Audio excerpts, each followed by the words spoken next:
بسم اللہ الرحمن الرحیم۔ روزنامہ الفضل انٹرنیشنل، جمعرات 13 جولائی سن 2023، صفحہ 2۔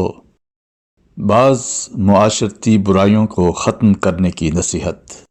انتخاب از خطبہ جمعہ حضرت خلیفۃ المسیح الخامس ایتہ اللہ تعالی بنصرہ العزیز، فرمودہ 26 مئی سن 2006۔ بعض لوگ دوسرے لوگوں سے کسی ناراضگی یا کسی غلط فہمی یا بدظنی کی وجہ سے اس حد تک اپنے دلوں میں کینے پالنے لگ جاتے ہیں کہ دوسرے شخص کا مقام اوروں کی نظر میں گرانے کے لیے، معاشرے میں انہیں ذلیل کرنے کے لیے، رسوا کرنے کے لیے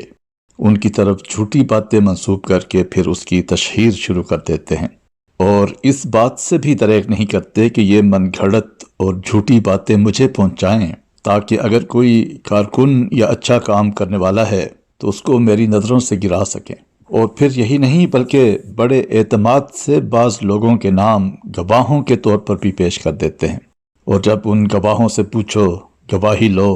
تحقیق کرو، تو پتہ چلتا ہے کہ گواہ بیچارے کے فرشتوں کو بھی علم نہیں کہ کوئی ایسا واقعہ ہوا بھی ہے یا نہیں جس کی گواہی ڈلوانے کے لیے کوشش کی جا رہی ہے۔ اور پھر اس سے بڑھ کر یہ کہ مجھے مجبور کیا جاتا ہے کہ میں ان جھوٹی باتوں پر یقین کر کے جس کے خلاف شکایت کی گئی ہے ضرور اسے سزا بھی دوں، گویا یہ شکایت نہیں ہوتی، ایک طرح کا حکم ہوتا ہے۔ بہت سی شکایات درست بھی ہوتی ہیں، لیکن اکثر جو ذاتی نوعیت کی شکایات ہوتی ہیں وہ اس بات پر زور دیتے ہوئے آتی ہیں کہ فلاں شخص مجرم ہے اور اس کو فوری پکڑیں۔ ان باتوں پر میں خود بھی کھٹکتا ہوں کہ یہ شکایت کرنے والے خود ہی کہیں غلطی کرنے والے تو نہیں، اس کے پیچھے دوسرے شخص کے خلاف کہیں حسد تو کام نہیں کر رہا۔ اور اکثر یہی ہوتا ہے کہ حسد کی وجہ سے یہ کوشش کی جا رہی ہوتی ہے کہ دوسرے کو نقصان پہنچایا جائے۔ یہ حسد بھی اکثر احساس کمتری کی وجہ سے پیدا ہوتا ہے، اللہ تعالیٰ سے تعلق نہ رکھنے کی وجہ سے پیدا ہوتا ہے، اس خیال کے دل میں نہ رکھنے کی وجہ سے پیدا ہوتا ہے کہ خدا جھوٹے اور حاسد کی مدد نہیں کرتا، اور حسد کی وجہ سے یا بدظنی کی وجہ سے دوسرے پر الزام لگانے میں بعض لوگ اس حد تک گر جاتے ہیں کہ اپنی عزت کا بھی خیال نہیں رکھتے۔ آج کل کے معاشرے میں یہ چیزیں عام ہیں، اور خاص طور پر ہمارے برصغیر پاک و ہند کے معاشرے میں تو یہ اور بھی زیادہ عام چیز ہے۔ اور اس بات پر بھی حیرت ہوتی ہے کہ پڑھے لکھے لوگ بھی بعض دفعہ ایسی گھٹیا سوچ رکھ رہے ہوتے ہیں، اور دنیا میں یہ لوگ کہیں بھی چلے جائیں اپنے اس گندے کیریکٹر کی کبھی اصلاح نہیں کر سکتے یا کرنا نہیں چاہتے۔ اور آج کل کے اس معاشرے میں جبکہ ایک دوسرے سے ملنا جلنا بھی بہت زیادہ ہو گیا ہے، غیروں سے گھلنے ملنے کی وجہ سے ان برائیوں میں جن کو ہمارے بڑوں نے حضرت مسیح موعود علیہ السلام کی بیعت میں آ کر ترک کیا تھا، بعضوں کی اولادیں اس سے متاثر ہو رہی ہیں۔ ہمارے احمدی معاشرہ میں ہر سطح پر یہ کوشش کرنی چاہیے کہ احمدی نسل میں پاک اور صاف سوچ پیدا کی جائے۔ اس لیے ہر سطح پر جماعتی نظام کو بھی اور ذیلی تنظیموں کے نظام کو بھی یہ کوشش کرنی چاہیے کہ خاص طور پر یہ برائیاں، حسد ہے، بدگمانی ہے، بدظنی ہے، دوسرے پر عیب لگانا ہے اور جھوٹ ہے، اس برائی کو ختم کرنے کے لیے کوشش کی جائے، ایک مہم چلائی جائے۔ کچھ عرصہ ہوا ہر برائی کو لے کر میں نے ایک خطبہ بڑی تفصیل سے اس بارے میں دیا تھا، اور اللہ تعالیٰ کے فضل سے اس کے اچھے نتائج بھی نکلے تھے۔ لیکن انسان کی فطرت ہے کہ اگر بار بار یاد دہانی نہ کرائی جائے تو بھول جاتا ہے، اس لیے اللہ تعالیٰ نے ہمیں فذکر کا حکم دیا ہے۔ اس یاد دہانی سے جگالی کرنے کا بھی موقع ملتا رہتا ہے، اور بہت سے ایسے ہیں جن کو اگر اصلاح کے لیے ذرا سی توجہ دلا دی جائے تو اصلاح کی کوشش بھی کرتے ہیں، ان کو صرف ہلکی سی توجہ کی ضرورت ہوتی ہے۔ ہاں، بعض ایسے بھی ہیں جو کوئی نصیحت سن کر یا کوئی خطبہ سن کر جو کبھی میں نے کسی خاص موضوع پر دیا، یہ کہتے ہیں کہ ہمارے بارے میں نہیں بلکہ فلاں کے بارے میں ہے، اور پھر بڑی ڈھٹائی سے خطبے کا حوالہ دے کر مجھے بھی لکھتے ہیں کہ آپ نے فلاں خطبہ دیا تھا، اس کے حوالے سے میں آپ کو لکھ رہا ہوں کہ فلاں عہدیدار یا فلاں احمدی ان حرکتوں میں ملوث ہے، ان برائیوں میں گھرا ہوا ہے، اس کی اصلاح کی طرف آپ توجہ دیں۔ اور جیسا کہ میں نے کہا، اگر تحقیق کرو تو پتہ چلتا ہے کہ سب سے زیادہ اس برائی میں وہ شکایت کنندہ خود گرفتار ہے۔ پس ہر احمدی کو چاہیے کہ جب بھی کوئی نصیحت سنے یا خلیفہ وقت کی طرف سے کسی معاملے میں توجہ دلائی جائے تو سب سے پہلا مخاطب اپنے آپ کو سمجھے۔ اگر اپنی اصلاح کرنی چاہتے ہیں، اگر معاشرے سے گند ختم کرنا چاہتے ہیں،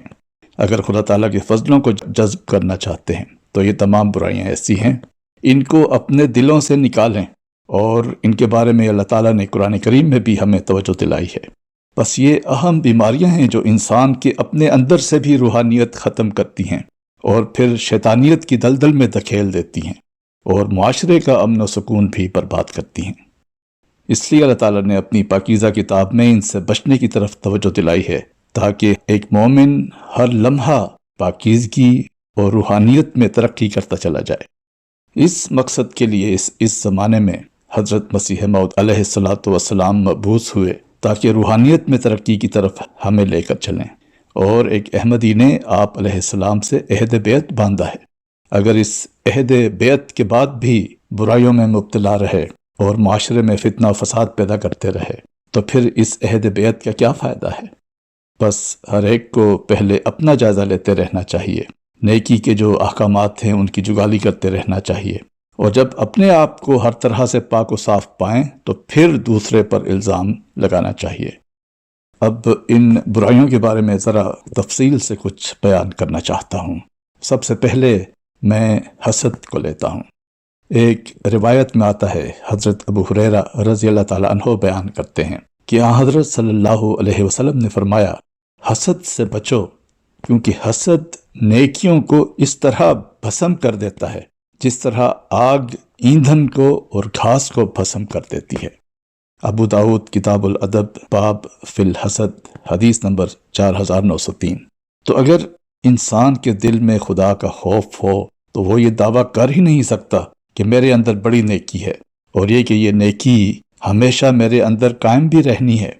بس اگر کسی سے کوئی نیکی کی بات ہوتی ہے تو اللہ کا خوف رکھنے والے اور حقیقت میں نیک بندے اس پر ہمیشہ قائم رہنے کی دعا کرتے ہیں، اور ہر احمدی کو چاہیے کہ اللہ تعالیٰ کا خوف دل میں رکھتے ہوئے نیکیوں کو اپنے اندر قائم رکھنے کی کوشش کرے، اور سب سے زیادہ جو نیکیوں کو جلا کر خاک کرنے والی چیز ہے اس سے بچنے کے لیے اللہ تعالیٰ سے دعا مانگیں۔ اور جیسا کہ اس حدیث میں جو میں نے پڑھی ہے، حضرت صلی اللہ علیہ وسلم نے فرمایا کہ وہ حسد ہے۔ بس اس حسد کی بیماری کو کوئی معمولی چیز نہ سمجھیں۔ تمام زندگی کی نیکیاں حسد کے ایک عمل سے ضائع ہو سکتی ہیں۔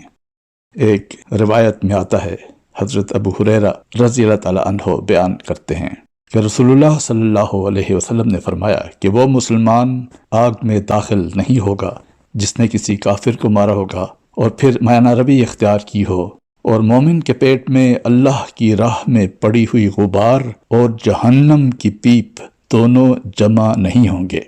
اور نہ کسی شخص میں ایمان اور حسد جمع ہو سکتا ہے۔ سنن نسائی کتاب الجہاد باب فضل من عمل فی سبیل اللہ علی قدمہ حدیث نمبر 3109۔ یعنی اس موجودہ زمانے کے لیے اصل میں بعد والی دونوں چیزیں ہیں، یعنی حسد کرنے والے کی حالت ایسی ہے جیسے جہنم کی پیپ پینے والے کی۔ اللہ تعالیٰ پر جو ایک مومن کا ایمان ہے، حسد اس کو ضائع کرنے کا بھی باعث بنتا ہے، یا حسد کرنا جو ہے حضرت صلی اللہ علیہ وسلم نے فرمایا کہ پھر جہنم میں لے جانے والی چیز ہے۔ بس یہ انتہائی خوف کا مقام ہے۔ یہ حسد کرنے والے دوسرے کو عارضی اور وقتی طور پر جو نقصان پہنچانے کی کوشش کرتے ہیں اس کا تو مداوع ہو جاتا ہے، لیکن یہ اس حسد کی وجہ سے اپنے ایمان کو ضائع کر کے پھر جہنم اپنے اوپر سہیڑ رہے ہوتے ہیں۔ اس لیے کسی کی ترقی دیکھ کر، کسی کا خلافت کے ساتھ زیادہ قرب دیکھ کر،